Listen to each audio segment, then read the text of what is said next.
Very toasty welcome to all of you. Hope you all are doing super safe and super healthy.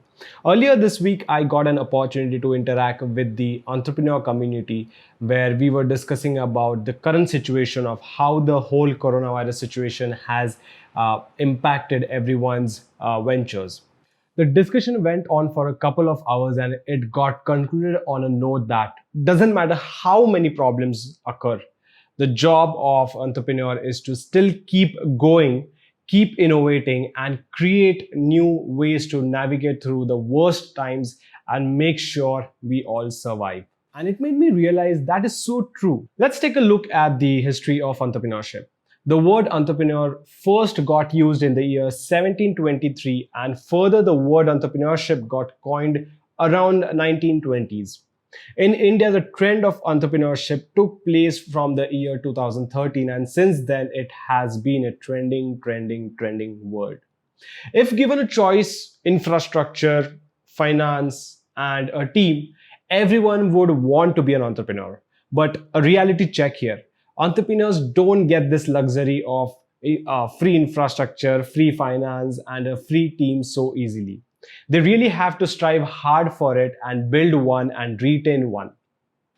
Entrepreneurship is choice. To be really very honest, it's someone chooses to be an entrepreneur. They cannot really be forced into it unless situation arises like you don't have a college education, you are jobless, you're homeless, and then you have to do something for yourself to sustain and survive.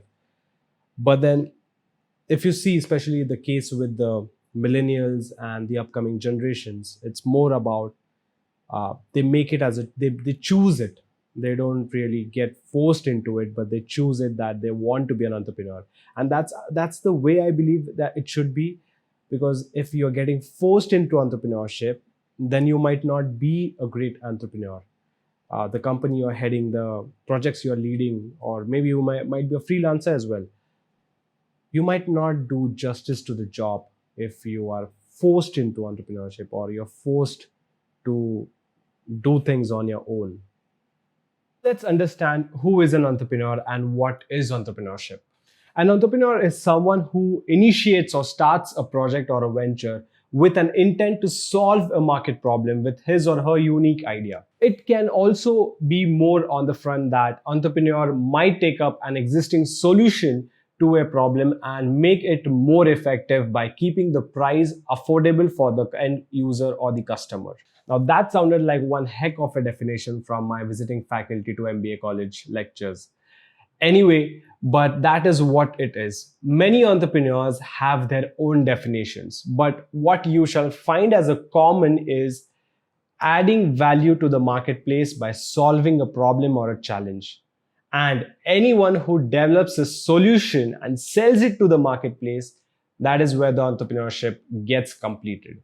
It's more about doing something what you love, but not just romancing what you really love and keep doing what you love. What you love is something which you take to the marketplace, and marketplace finds it valuable. It finds value into it. And that's where I believe that the entrepreneurship gets completed. That you are taking your skill to the marketplace and marketplace finds value into it. They want to buy it out for their benefit. So it's a win-win situation for both. If you're just romancing your skill sets and your ideas and your fantasies, but marketplace is not accepting, is not in the position to accept or don't find value into it, I believe you will never be a good entrepreneur, or you'll never understand what marketplace is wanting from you or is in need of. It's about fulfilling that need with your skill sets, with your talent, with your ideas, with your creativity. If you have creativity, if you have talent, if you have skill set, good, check.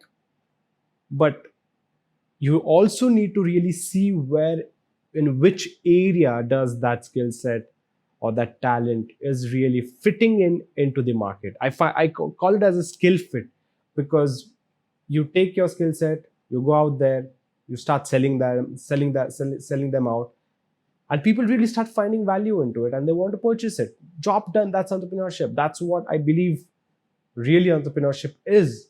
It is as simple as anyone who exercises his or her entrepreneurial skills, adds value to its customer, and gets paid for it is called as entrepreneurship. In India, due to the battle of COVID 19, the entrepreneurs have got hit massively. They are failing to retain their clients, their teams, their financial position, and maintain their market position as well. Over 5% of the startups have already announced their shutdown and exit from the market. Now, 5% may not sound a big percentage, but losing these 5% is actually a loss to India's entrepreneurs community. If they are not scared about the wealth they have earned, if at all they lose it, still they'll not feel sad. They okay, on some level it's a human emotion to feel sad about when you lose something, but yes, apart from that, they will not totally cry about it and sit for like a year or two with that trauma of losing. In fact, the more traumas they have in their life, the more they will get out in the market and still expose. They want to be vulnerable, I believe, all the time. And those who are really coming out in the market with a lot of security, a lot of hopes of security, I believe they're going to fail miserably and they're going to fail very fast.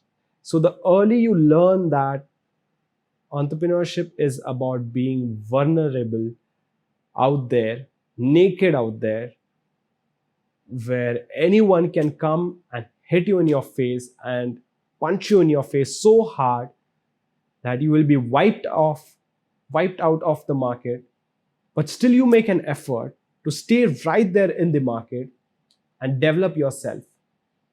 Really analyze and be focused on what really went right and what really went wrong, and do the analysis of it. And what really went wrong, you just start working around it, and what really went right, you start to build upon it.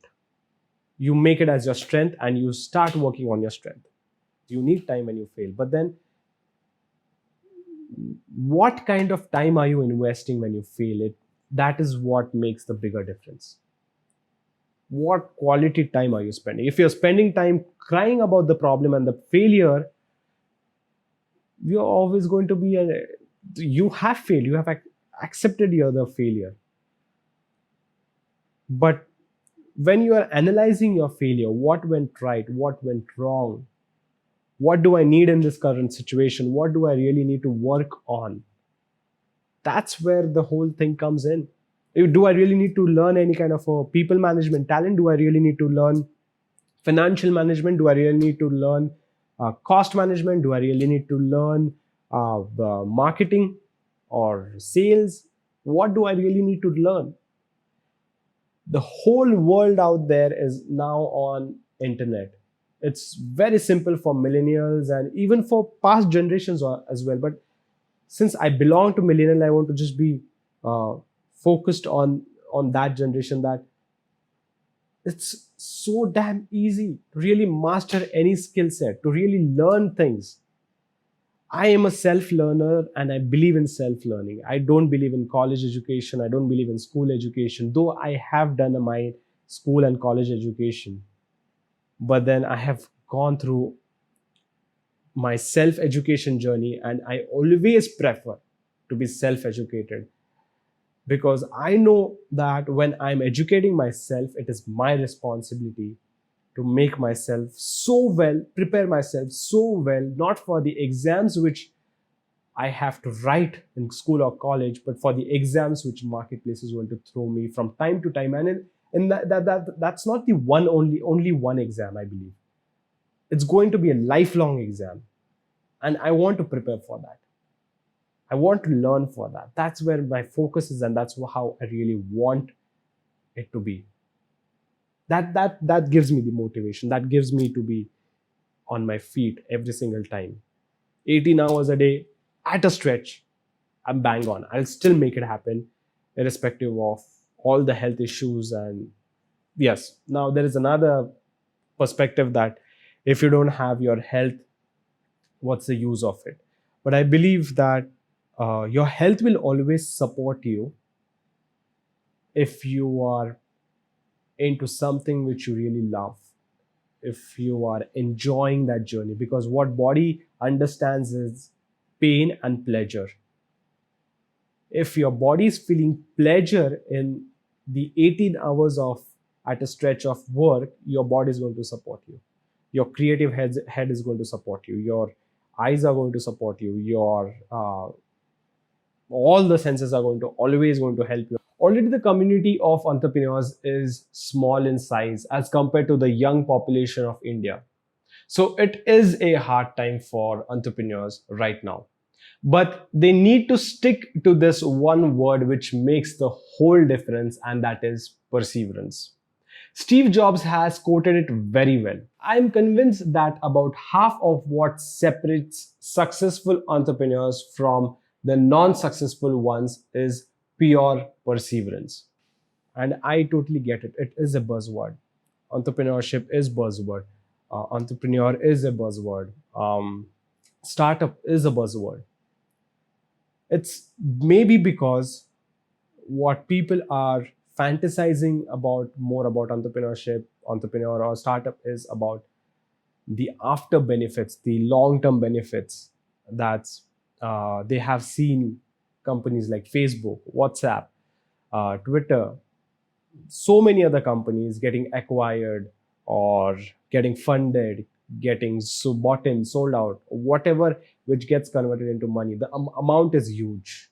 It's a big amount. It's what we are talking is in millions and billions. You're not talking less than a million over there. And I believe people are just romancing that stuff so much. They're fantasizing that stuff so much. Okay, I have an idea. I'll get out there in the market. I'll prove my product or service, and I'll immediately start seeking investors and VCs. My dear, it's not the way. You are not starting entrepreneurship to get in an investment. You're not starting an entrepreneurship or a company to find VCs to fund you. That's where people are getting mistaken. You get funded and invested for only one reason, that your product or service is helping people, the marketplace, to fulfill some kind of an immediate urgent need or maybe a future need. So to complete that, you're getting funded. They are not funding you because you're an entrepreneur or because you have a great idea. A great idea which might you think it is a great idea, but your VCs and investors don't feel so. Why the hell should they invest in you? Anyone who wants to be an entrepreneur, it's a very simple formula. It's about sitting with your own self, understanding yourself. Because in if you pick any entrepreneurs who have been successful entrepreneurs in history, they have employed their skill.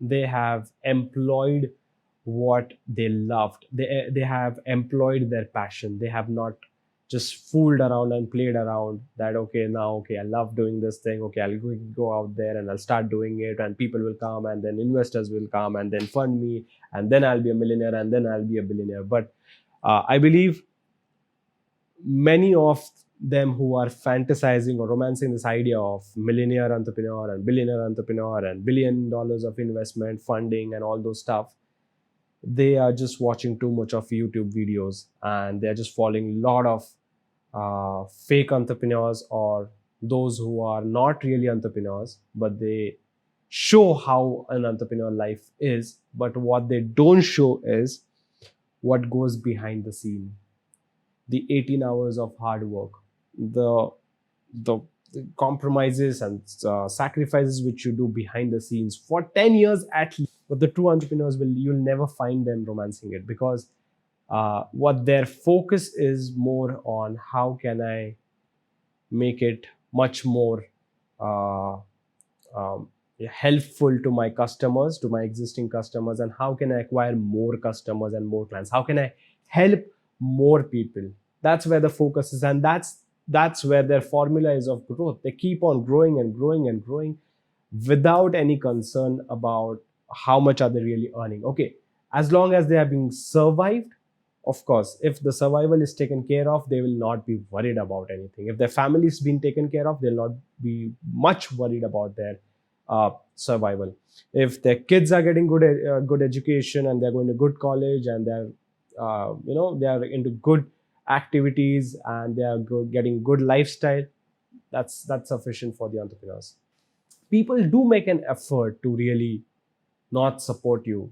And the first people it's such a sad thing when I see so many talented entrepreneurs, or those who really have great skills, great knowledge.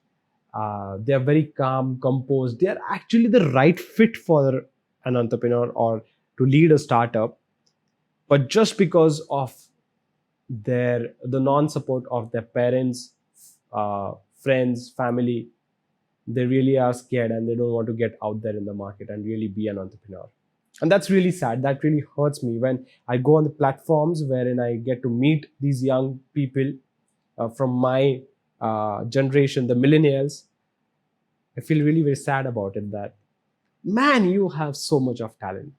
You can be successful.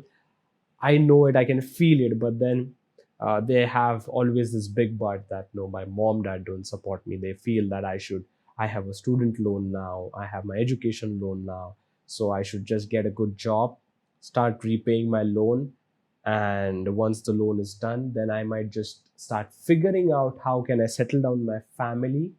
And once my family is settled, might as well at that point of time, if I'm in a good, better condition, I would just want to choose entrepreneurship.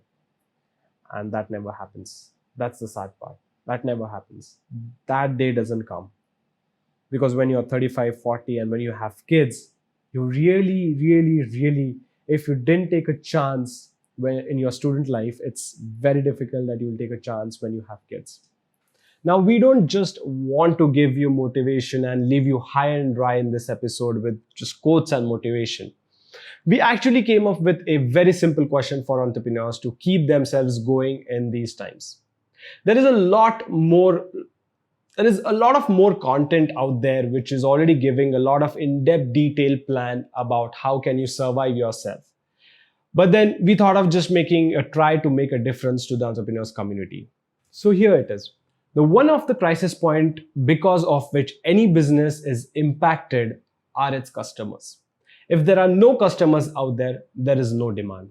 No demand further leads to less to no supply. Now, it is well-known rule. If there is a demand, there is a supply. So here is a simple one. What is that you can provide to your customers in this pandemic situation? So what is that you can provide to your customers in this pandemic situation? What is that they are seeking for? Many might say that their industry is totally shut. But then when you have such an impossible situation in front of you, there is where your entrepreneurial trait should kick in. And that is, how can I create a product or service in such times and be a contributor to the current economic crisis situation? It's a simple question, yet requires a lot of brainstorming and an effort. But that is what entrepreneurs are made of, and that is what they love to do it. I would like to end this episode with a quote by Peter Drucker, which quotes like this: "The entrepreneur always searches for change, responds to it, and exploits it as an opportunity." So let us ask ourselves, what change are we all searching for to exploit it as an opportunity? It's time for me to say goodbye. Take care. Lots of love. Stay safe. Stay healthy. Bye-bye. And a special note to entrepreneurs: happy hustling.